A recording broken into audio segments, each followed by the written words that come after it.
What if I told you that 80% of your workforce feels invisible and only 15% actually trust their leadership? Welcome back to the show. I'm glad you're here. Today, we are going to do something a little different. We are going to step back from the noise of the daily news cycle, the productivity hacks, and the endless stream of top 10 tips for success. We are going to go deep. We are going to descend into the engine room of the human soul and the modern workplace. I want to talk about a book that, quite frankly, feels more like a prophecy than a management guide. It's Stephen R. Covey's The Eighth Habit, From Effectiveness to Greatness. Now, you might be thinking, wait, didn't he write the 7 habits? Why do we need an eighth one? Did he just forget one? That's exactly the question Covey answers right out of the gate, and the answer is fascinating. It's not that he forgot one. It's that the world changed. The 7 Habits was written in 1989. Think about 1989. The Berlin Wall was coming down. The internet as we know it didn't exist. We were at the tail end of the industrial age. But in the 15 years between that book and the 8th habit, the world underwent a seismic shift. We moved fully into the information and knowledge worker age. And here is the core thesis we are going to explore today: being effective, which was the goal of the 20th century, is no longer enough. Effectiveness is the baseline. It's the entry fee. In this new era, if you want to survive, let alone thrive, you have to move from effectiveness to greatness. But before we get to the solution, we have to talk about the problem.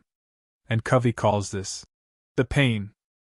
I want you to pause for a second and think about the internal monologue that runs through your head on a Tuesday morning commute. Or maybe what you hear from your friends over drinks on a Friday night. What does it sound like? It sounds like this: I feel stuck. I'm exhausted. My boss has no idea what I'm actually capable of. I'm just a cog in a machine. I am being micromanaged to death. Does that resonate?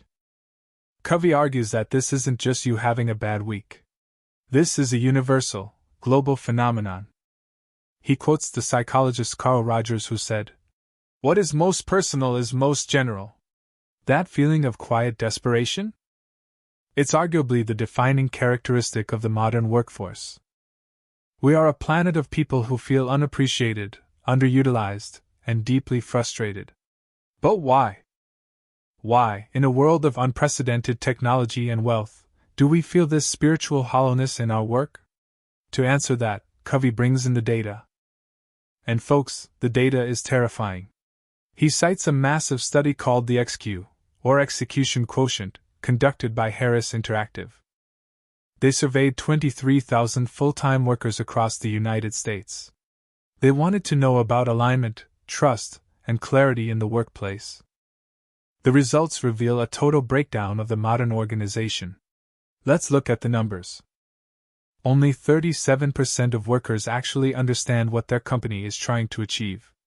Only 1 in 5 is enthusiastic about those goals.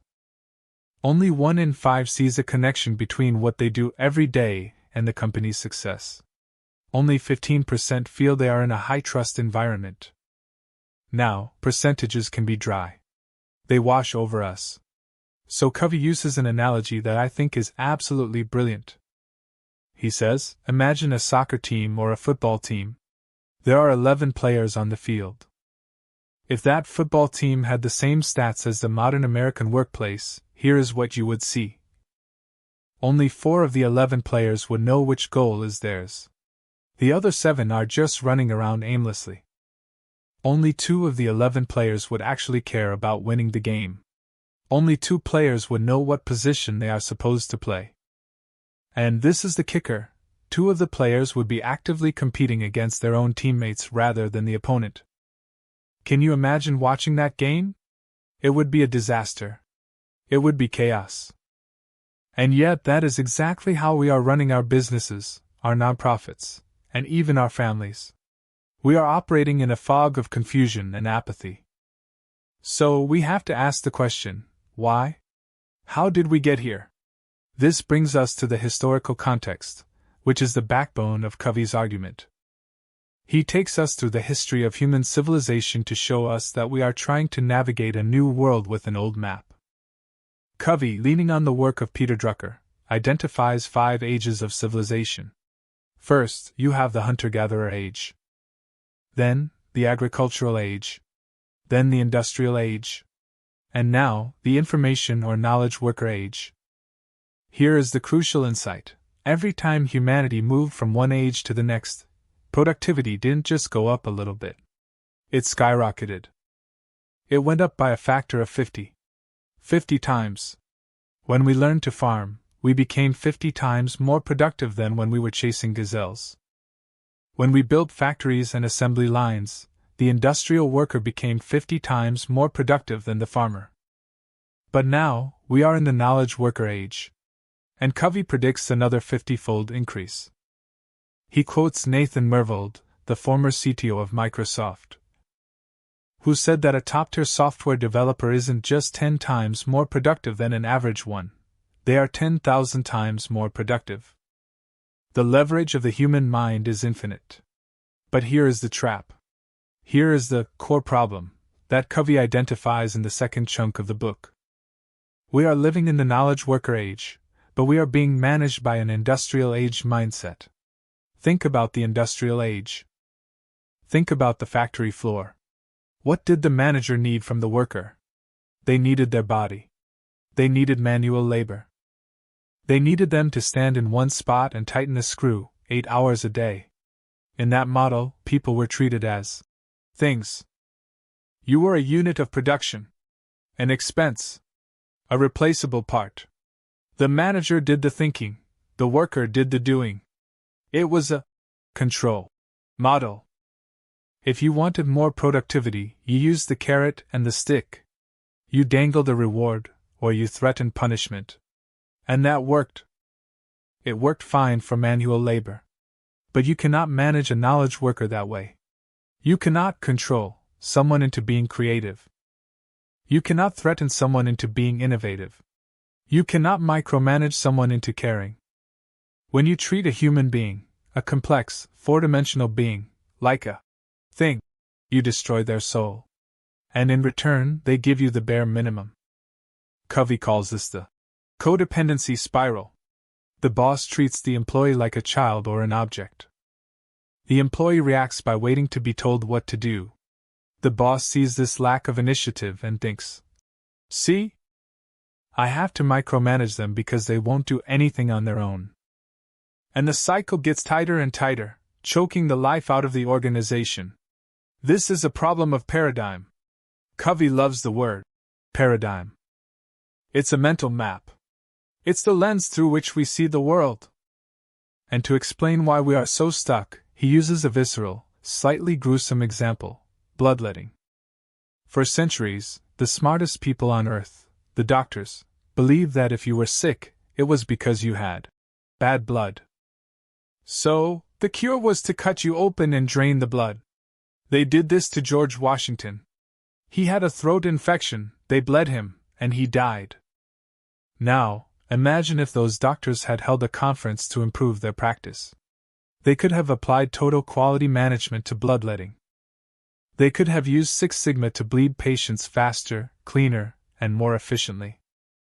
They could have been the most effective bloodletters in history. But the patient would still die.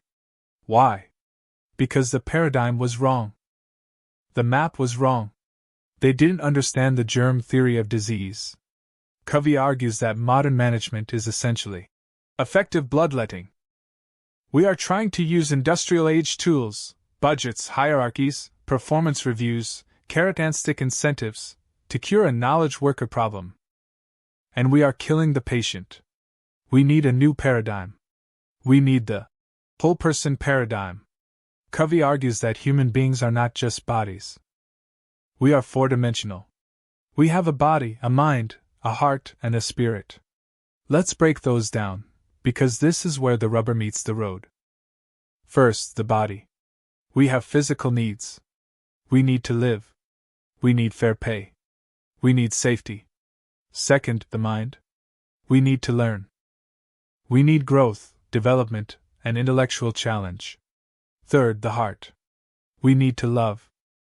We need connection, relationship, and to be treated with kindness and respect. Fourth, the spirit. We need to leave a legacy. We need meaning. We need to feel that our work matters and contributes to something bigger than ourselves. To live, to learn, to love, to leave a legacy. If you ignore any one of these, you lose the person. Covey walks us through these scenarios, and I want you to picture yourself in them. Scenario 1. Imagine you are paid unfairly. You can't pay your bills. Do you give your creative passion to that job? No. You're in survival mode. Scenario 2. You are paid well, body is happy, but your boss treats you like garbage. They are rude, inconsistent, and disrespectful. Your heart is broken. Do you give your best? No. You do just enough not to get fired. Scenario 3. You are paid well, and the boss is nice. But the job is mind-numbing. You are just entering data into a spreadsheet that nobody reads. Your mind is starving. You check out. You become a zombie. Scenario 4. You are paid well, treated well, and the work is intellectually stimulating. But you are working for a company that is scamming grandmothers. Or making a product that hurts people. Your spirit rejects it. You feel a crisis of conscience. Eventually, you will burn out or become cynical. Covey says there is a hierarchy of human choice. At the bottom, you have rebellion or malicious obedience. Then you have willing compliance, the basic. I'll do what I'm told. But at the very top? That's where greatness lives. That's creative passion. That is where you bring your full enthusiasm, your best ideas, and your whole self to work. And here is the hard truth: you cannot buy creative passion. You cannot command it. You can only volunteer it. It is a gift that the employee chooses to give only when they are treated as a whole person. So, if that is the problem, the mismatch between our nature and our workplace, what is the solution? What is the eighth habit? Covey defines the eighth habit very simply: find your voice and inspire others to find theirs. Voice. It's a beautiful word. But what does it actually mean in this context? It's not about singing. It's about unique personal significance. Covey visualizes voice as the overlapping center of 4 circles. If you can answer these 4 questions, you have found your voice. Circle 1, talent. What are you naturally good at? What are your gifts? Circle 2, passion. What do you love doing? What energizes you? What keeps you up at night out of excitement, not stress? Circle 3, need. What does the world actually need? Is there a market for it? Does it solve a human problem? Circle 4, conscience. What does that small, still voice inside you say is the right thing to do? Talent, passion, need, conscience. Where those 4 intersect, that is your voice. That is your calling. To illustrate this, Covey tells one of the most powerful stories in the book, the story of Muhammad Yunus. Yunus was an economics professor in Bangladesh. He was teaching grand, complex economic theories in a university classroom. But outside the walls of his university, a famine was raging. People were dying. He described them as skeletons. He had a crisis of conscience. He looked at his textbooks and realized they were useless. They were just words. They weren't saving anyone. So, he walked out of the classroom and into the village. He met a woman who was making bamboo stools. She was working herself to the bone, yet she was living in abject poverty. Yunus asked her why. She explained that to buy the bamboo, she had to borrow money from a trader. The trader charged her such exorbitant interest that she only made 2 pennies of profit a day. She was effectively a slave. Yunus was horrified. He did some research and found 42 people in that village who were in the same boat. They were trapped in debt.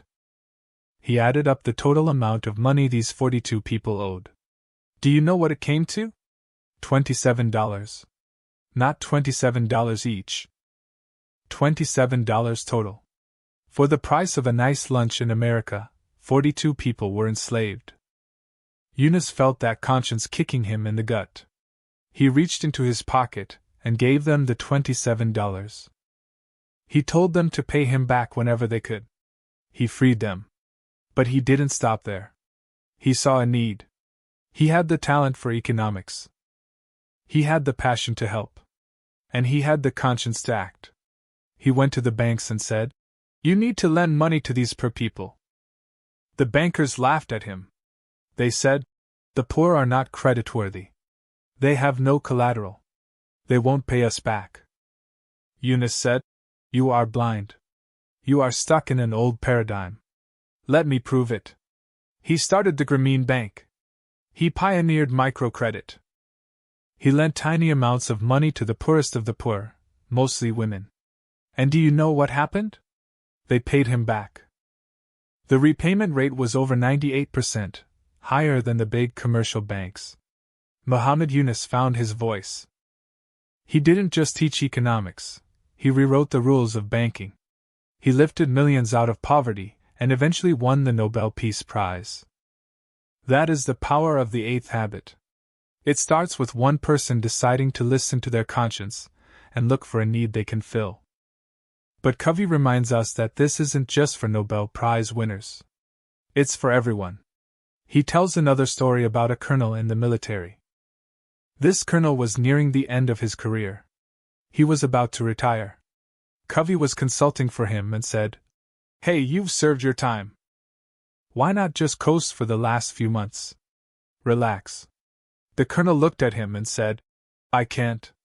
He told Covey about his father. On his deathbed, the colonel's father had pulled him close. The father was weeping. He said, "Son, promise me one thing. Don't die like me." The colonel asked, "What do you mean, Dad?" The father said, "I never did anything that mattered. I just lived for myself. I consumed. I took up space.